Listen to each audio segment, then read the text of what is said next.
Welcome to another episode of the Thunderstock Show. It's a collection of valuable brainstorms to enhance your life, liberty, and pursuit of property. This season is all about the EOS journey. My guest is Ted Williamson. He's an EOS implementer. He's a fellow podcaster. He has 9 children, believe it or not. And we're going to talk all things about the EOS life today. Ted, did you always want to be an EOS implementer when you grew up? No, I did not. I really didn't even know about it until about 7 years ago. When you were growing up, what were you like? Were you entrepreneurial? So I grew up in an entrepreneurial household. So my father owned his own business pretty much my whole life, his whole life. And for a long time, I thought I did want to be. I was the one who was always up at 5 a.m, going to work with him and spending as much time as I could with him. Wanted to be part of that, wanted to do it. But honestly, as I got into my teenage years, I saw how much more or how many more issues he had to deal with all the time than doing the actual work of the business. And as I started thinking about going to college, I knew I could have taken over the business and really just made a decision like, I don't want to do that thing. I'm going to go to college and I'm going to go work for a company and get a job. And so that's what I did. I went into the Merchant Marine. I went to a Merchant Marine Academy, and that's where I learned a lot about discipline and accountability. Did that, shipped on my Merchant Marine license for a short period of time. And then I went to work for Caterpillar full time. Worked for Caterpillar. I had close to 30 years in the Caterpillar family. And I say that because I worked for Caterpillar corporate. And then I left Caterpillar and worked for 2 different Caterpillar dealerships or distributors, and then went back to Caterpillar. But the impactful part of that journey was when I worked for the Cat dealers. I worked with a lot of small businesses, a lot of entrepreneurs, these guys who would go out and they owned their own equipment and they operated their own equipment, and they were the ones actually digging the holes. And then they'd go home at night and work on the books and do the selling.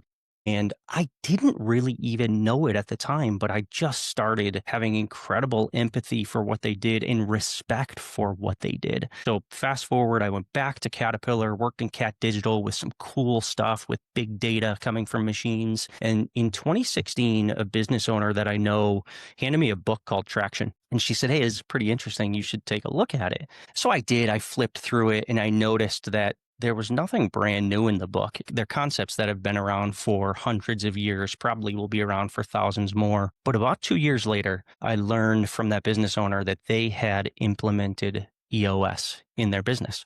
And they started to see year after year double-digit growth, both top line and bottom line, double-digit growth with around the same number of employees. And the thing that really got me was this business owner was able to go from consistent 80-hour weeks to consistent 45, maybe 50-hour weeks during tax season because it was an accounting business. And I know this to be true because the business owner was my wife.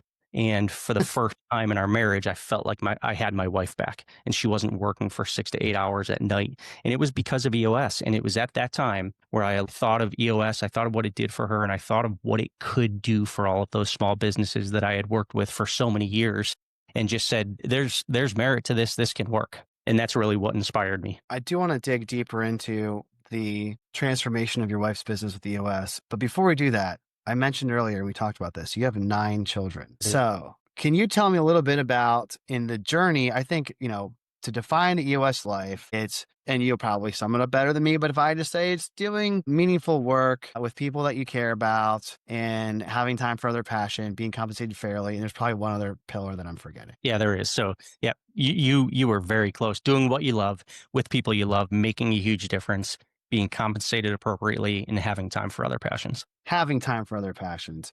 Hey, but if I get an 80%, that's still, I get a star. That's good enough. Exactly. Right? Shoot for 80. Absolutely. Progress over perfection. But to that point, look, to run your own business and to be a part, in a partnership of a household of 9 children. First of all, I want to ask, where in your career timeline did you meet your wife, and what was it like once you had the right person, right seat as the most important part of the familial accountability chart, your wife? How did that shape your journey? Yeah, so my wife and I met in 2013, and she became part owner of the family business about 2 to 3 years later, I believe. And it was really, it was then where I started to see really what drove her, right? What but also what kept her up at night and what she worried about the most. And just built that respect that I had for small business owners. I mean, to answer your question though, Ross, I knew I had the right person in the right seat the day I met her, right? So yeah, she's just a fantastic person, the smartest person I've ever met in my life. I have a ton of respect for her. And she's a fantastic mother. You mentioned we have 9 kids. She gets it done. She's always gotten it done. She has a fantastic story that, that many people would look at and just, with eyes wide open. But it was just a concoction of so many things. And also me really stepping back and going, what do I want my legacy to be? What do I really want to be doing in the latter 10 to 15 years of my career? And the real bonus of EOS is you can do EOS. You can help companies at one degree or another until you're 80 or 90 if your health will allow it. Amen. Yeah, you get to really extend the runway for impact you get to make, as opposed to owning and operating a business without EOS, running 80 hours a week. That'll age you much quicker than optimizing for human energy. What was the business that, tell me the story about the EOS transformation you saw firsthand with your wife's business and how that really inspired you to go down the EOS path? Yeah, like I mentioned, the main thing was the fact that she and her brother were consistently working 80 plus hours a week. Every day they would work all day long, and she would come home and every night sit on her laptop for 5, 6, 7 hours. And I'm not exaggerating there, especially during tax season. And so that was the biggest thing. But then aside from that, she wasn't coming home every day and unloading on me all of the issues that she once had. They just started to dwindle, and she didn't have as many of those issues. And instead of issues being the topic of discussion during dinner, it was, this is what we accomplished today. This is what we got done. And hey, sometimes it was, we had to offload a person today because it wasn't the right person for our culture, right? They weren't living our values, but it was more of a positive thing. And as you probably know, Ross, many times when people are let go from jobs, you're just freeing them up to do something bigger and better. And in almost all cases, that person would come back to their office and share with them that it was the best thing that ever happened to them. So I can tell you a quick story. I could tell you many, but one that comes to mind is I had early in my career in marketing had got recruited to work at a fast moving tech startup, and I was employee number 7. And it was really, really, exciting time. And the firm that I was with before that was around for 95 years. And I'm like, oh, I get to really make an impact. This is like a 3-year-old company, maybe, going on year 4 when I started. And I worked from 7:30 to 5:30, just about every day. And then on the weekends, I would go in to put in extra hours and really, work hard. I felt like, made a big impact there. And then there was a celebratory like quarterly event. We had a party, look, all this growth, and I was, a marketing manager. It's like, oh, this is kind of nice and being appreciated. yeah, Next day, I was like, hey, sorry, we're terminating your position. And I was like, what? It was at that single moment was like, I just didn't think it was real, yeah, And I look back, and before that, the CEO goes, I could see Ross like starting his own thing. Like he just doesn't seem like someone that wants to take orders or just, sit in a seat and do repeatable tasks. And I'm like, I got free. If it wasn't for that, I started my first consulting business after that. Like I really just went out and I went back into corporate life. But if it wasn't for that one moment of just like getting set free, I'm so thankful for it. Couldn't be more thankful. my mother always said everything happens for a reason, right? That was some kind of higher power putting that person in your life at that period of time and setting you free, right? And giving you that clarity. And one thing I'll say about it also became easier for them to manage their people, hire people, and then offload people because it was all based on core values and unique abilities. And most of the time, the people realized themselves that they weren't right. And yeah, looking back, I never thought of it in that lens. I was like, I might have been in the right seat, but just wasn't the right for the core values for the company, which is okay. Like they were very serious, very like corporate type thing. And I'm just not that way. Like I wear, if I'm dressing up, I'll wear a polo shirt like you're wearing, that to me is like my Sunday's best for business. So anyway, it's amazing to hear from your perspective, really, though, I think the point of EOS is to optimize human energy, and you got to see your wife's human energy be unleashed and unburdened by just stuff, and just kind of light up. So I love to hear that story. Yeah, absolutely. Then, what was the step that got you into EOS implementing? Like, I understand that part, but Yeah. how So did you make that transition? yeah. So of course, once at some point, I don't remember exactly when it was, but she brought up the fact that now they self-implemented, right? So they did it on their own. But she came home one day and she was talking about the fact that there are implementers, right? And there are people who will help them do it. And it was probably her coming home having one of those clarity moments where she said, "Oh, we probably should have used an implementer," right? And so I just thought about it, and we said, what would this look like? And that was really the precursor. But the true answer to your question was I had spent the better part of most of the time since COVID. If I wasn't traveling for work, I was sitting on Teams calls all day long. And the coupling of knowing how successful or could be, I had dug into it and learned as much as I could about it, knowing that there was an avenue to go about it, as well as the desire to not sit on Teams meetings for the rest of my working career, really just created a concoction of a motivation to do something different. And I will say, Ross, that also ever since I went to work with my father on his jobs from when I was 4 and 5 years old, there's been something inside of me that would have liked to have done my own thing, right? And had the freedom that comes with doing my own thing. So I was just, listen, everything, you don't plan for these things when you're young. You don't plan every step of your life, and no one, absolutely, even if they do try to plan for it, it doesn't happen that way. And so things just happened. Certain people were put in my life, and I was given certain information to have been able to make this decision. We've made some decent financial decisions over the years to be able to do this and leave a good full-time, good paying job with a really fantastic company to do my own thing. And I'm just grateful for that. So that's how I got here. Yeah, because you said your wife, was it 2016 she was introduced to EOS? So they they started implementation about 8 years ago, 2017. 2017. Yeah. And then went through that, basically 2 year implementation before they were fully implemented, but they saw results before that. Man, so you're definitely someone that would be like in Colby, like a high fact finder, I would assume, right? Yes. Like you're seeing the evidence 8 years, then you made that transition several months ago, but not several years ago into EOS implementation. So, And that might probably lend towards like a high degree of confidence. yeah. So interestingly, in Colby, I'm a 6 fact finder. So not very high, but not low either. Interestingly, I'm a high implementer, but I've been doing something similar my whole life. My whole life, I was a consultant for Caterpillar for many years. And so I would go in and work with dealerships on implementing things, everything from vision to strategy to productivity to efficiency, tools and resources. And so I've always been in a position of going in and helping people get things done.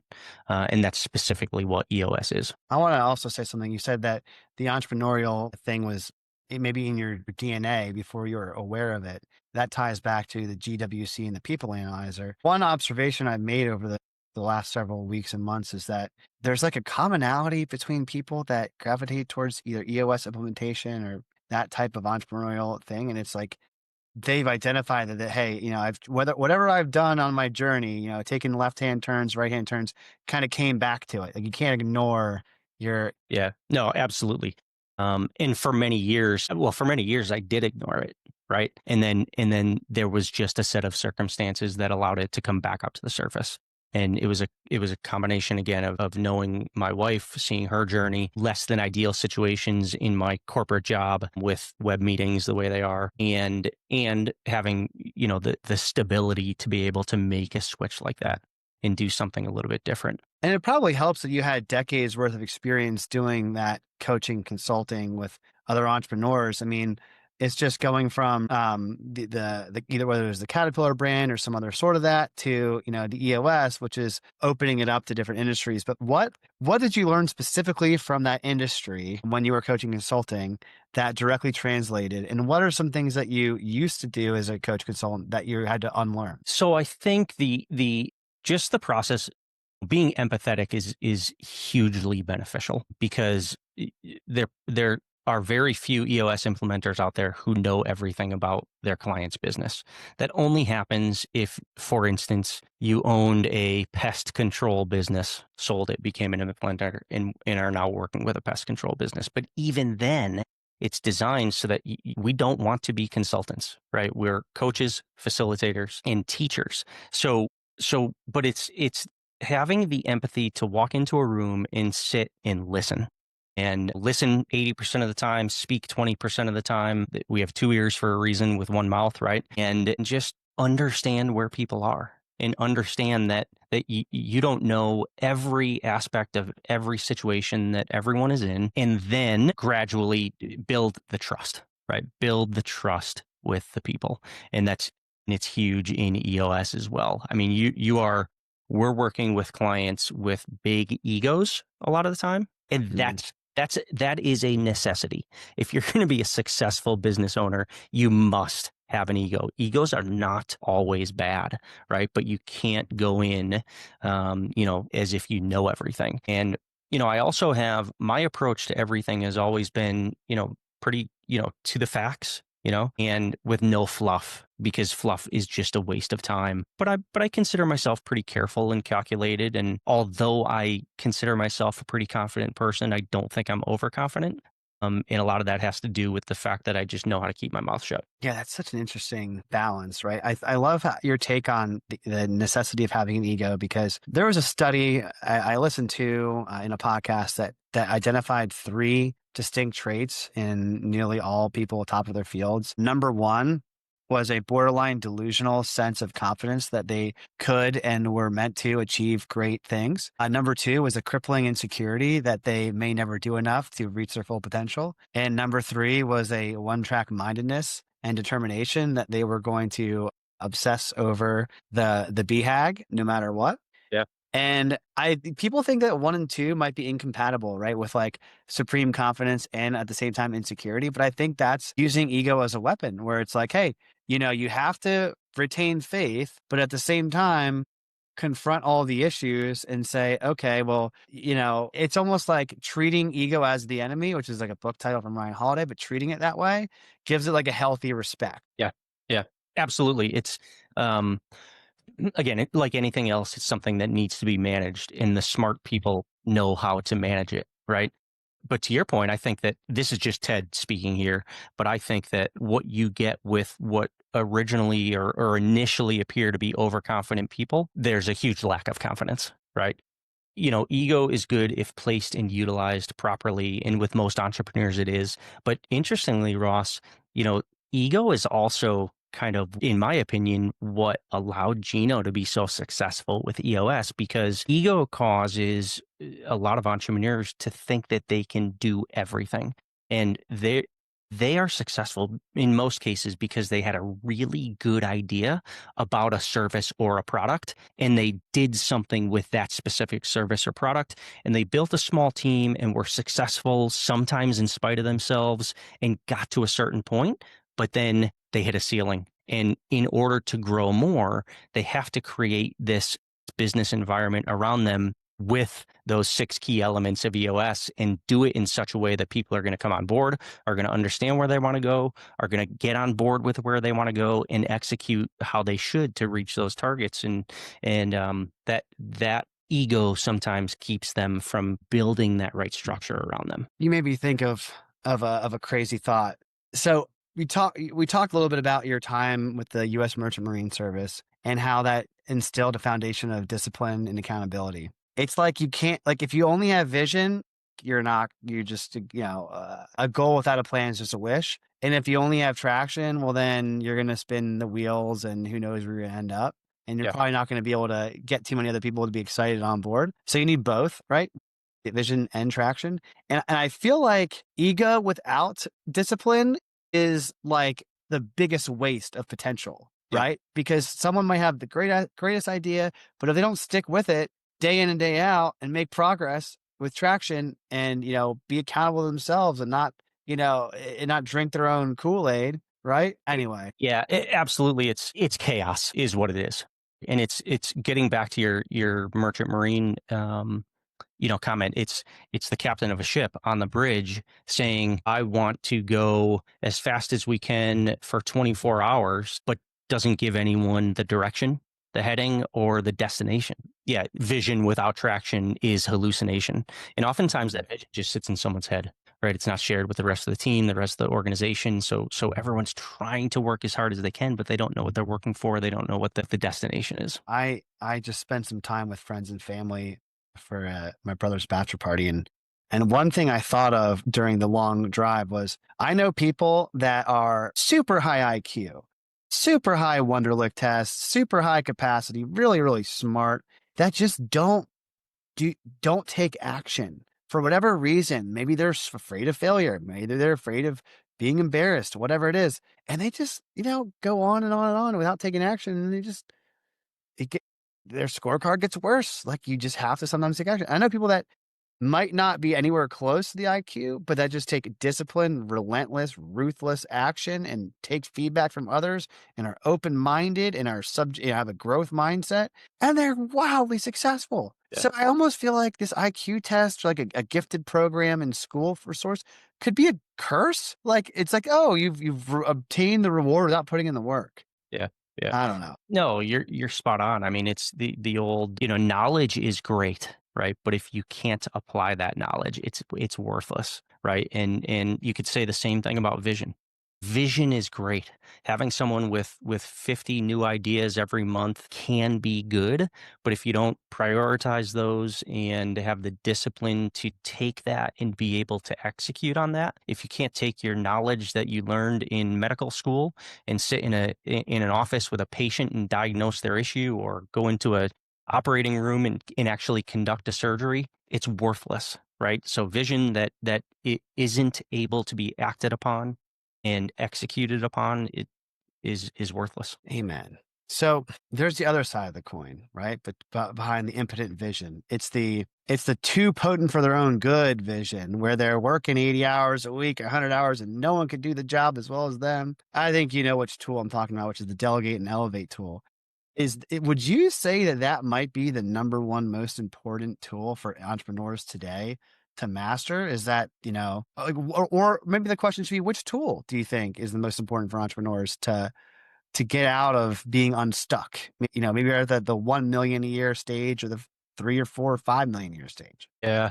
The funny thing, it's an interesting question. Every time I dig into a new tool, I think to myself, this is the best tool. But I just did a LinkedIn post, I think last week, about the Delegate and Elevate tool, because it is one of the best for sure. It's because it frees a person to do different things, do more things that they love, fewer things that they don't like to do. But one thing that I realized when I was just sitting down to write that post, Ross, was that, Delegate and Elevate, the design of that tool is to take things, like I said, that you don't like to do, delegate them to other people so that you can elevate yourself to do the things that you love. One piece that is so key is it also elevates others, right? And I said this in my post, and a true leader will desire to allow their employees and their counterparts to be elevated themselves and do things that they didn't want to do in the past. And possibly a good bonus is when, bingo, they do it better than you do it. You know what? You just made me think of the two sides of a coin, because what we talked about earlier about releasing someone to find their right seat elsewhere. I forget the term, but it's almost like, hey, when you delegate and elevate, it frees up the person doing the delegating and elevating. And then when you filter out, wrong person or wrong seat, it frees up that person. So in both instances, both of them win. It's a win-win both times when you use the tools and you have a proper way, systematic way to measure it. Right. Exactly. It's all part of the genius of what Gino did with EOS, what obviously worked for his first company and what he designed into the process. Because, any smart entrepreneur with a business is going to be, it has to be on this continuous improvement cycle in order to break through the ceilings and grow and do bigger and better things and get to the point that you alluded to when we first started, was living that EOS life and doing more of what they love to do. No, I I totally agree 100%. So, Ted, let me ask you, if knowing what you know now about EOS, what would you say to yourself when you were 4 or 5, waking up at 5 a.m., going to work with your dad? How would you like to change that behavior, or what advice would you give? I would absolutely tell myself that those issues that I perceived at the get-go could easily be overcome. And that someday business could be fun. You'll go through growing pains, but sometime at some point it could be fun. And also to keep all your options open. I feel as though I limited myself a little bit when I decided to get a job with a big company because you get comfortable and it's hard to get out of that once you get comfortable. Ted, I'm going to take a quick break. I'll be back in 1 second. I find sometimes that, Ted, going back, and hindsight's 2020, but one of the beauties of EOS is being able to look forward and set big, hairy, audacious goals and vision cast the future. What do you hope at the end of the day, whether it's 80, 90, 100, and maybe you're still doing EOS implementation at that age, what do you hope that your legacy will be when you look back at the end of the day? So from an EOS perspective with this business, if I have been able to help entrepreneurs live an EOS life, then that means I will have lived it as well. And that legacy is just helping people who put their own blood, sweat, and tears into something, started small, grew it into something big, and not being a slave or beholden to the everyday aspects of that business. It's a love for entrepreneurs and a love for what they do and wanting to help them grow and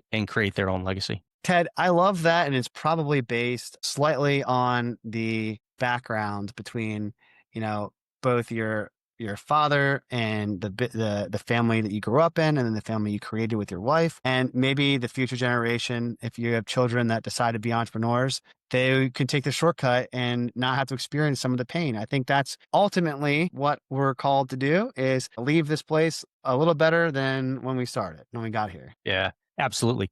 Listen, we talked about this earlier. My legacy is my family, my children being good people, doing good things. Interestingly, there are a couple of them, I think three, who want to build their own business, right? They want to, and selfishly for me, one of them wants to own an earth moving business and buy Caterpillar machines. That would be like the panacea for me to have that happen. So, but their mother being a business owner, now me being a business owner, we want to set them up for success and yeah, talk about a legacy. But I also have a high school English teacher who's doing fantastic things with his students, and that's part of the legacy as well. So one size doesn't fit all. And you mentioned my 9 kids at the beginning.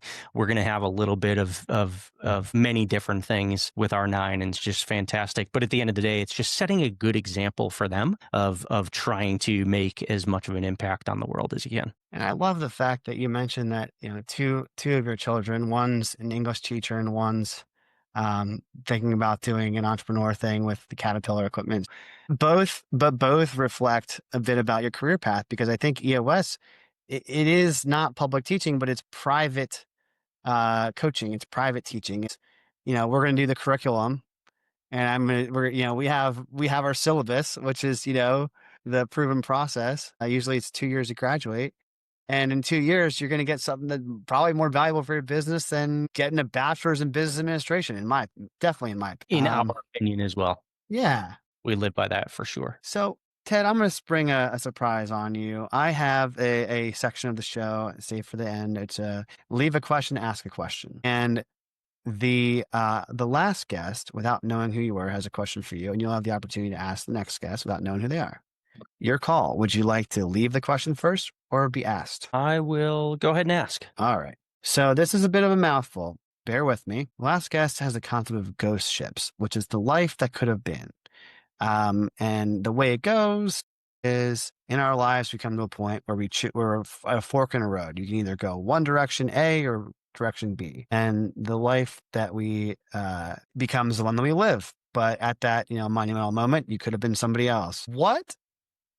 And you'll never know what that life would be like, but what is the ghost ship in this term, or, the road not traveled that you've taken in your career, and how has that impacted you or motivated you or inspired you to this day?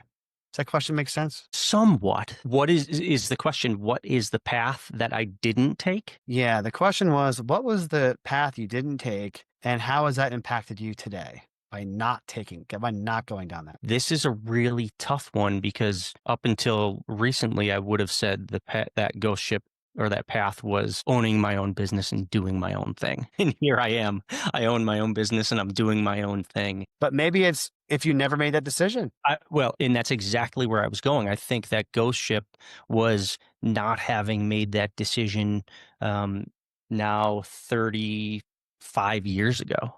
And so, I often Mm. think about what would it have been? It may have been that contracting business that my father had and continuing that on. But what would it have been? What else? How would that have grown? What other types of businesses would I have wanted to get into? I think that's really my ghost ship is how different would things be now? And the $1 million question is, would I have ever gotten back around to knowing what EOS was had I been a serial entrepreneur my whole life? Oh, that's a great one. I love that answer. So many follow-ups, but I will hold them. What question would you like to ask the next guest? Is your next guest going to be in the same realm, EOS related? Can't give you any clues. But if you ask an EOS question that needs translation, I promise I'll do the translating. All right. Wow. Yeah, you said it. You put me on the spot with this one. Not to be too cliche here, but I'm always interested in, you know, and it's really similar to your last question, sorry. So I'll come up with a different one if I need to, but I'm always interested in people's paths and what they think they would have done differently at a certain point if they could have done something different. And more so why. What was it that you look back on and you see as a pivotal moment where you could have made a change, didn't make a change, and what would that have been? Because I've always just tried to learn from those moments. I've always wanted to be a little bit more self-reflective than I think I have been. So I try to get that out of other people just to learn. No, I think that's a unique question. It's similar but unique. I like Yeah. that question. So we're done with the deep questions, at least for today. The next question is, where can people find you and get in touch if they want to learn more or connect? Yeah, absolutely. So I'm on LinkedIn, Ted Williamson on LinkedIn. I don't have my LinkedIn address memorized, but my email address is ted.williamson@EOS Worldwide. And then I have my website is eosworldwide.com/Ted dash. Excellent. Well, Ted, thank you for coming on the show. It's been an absolute pleasure hearing about your EOS journey. And for everyone listening, I don't run ads in the show, but I do have an ask, and that is, if you enjoyed this episode, if you could take 30 seconds to leave a review or give a rating on wherever you're consuming this, whether it's just a like or a comment.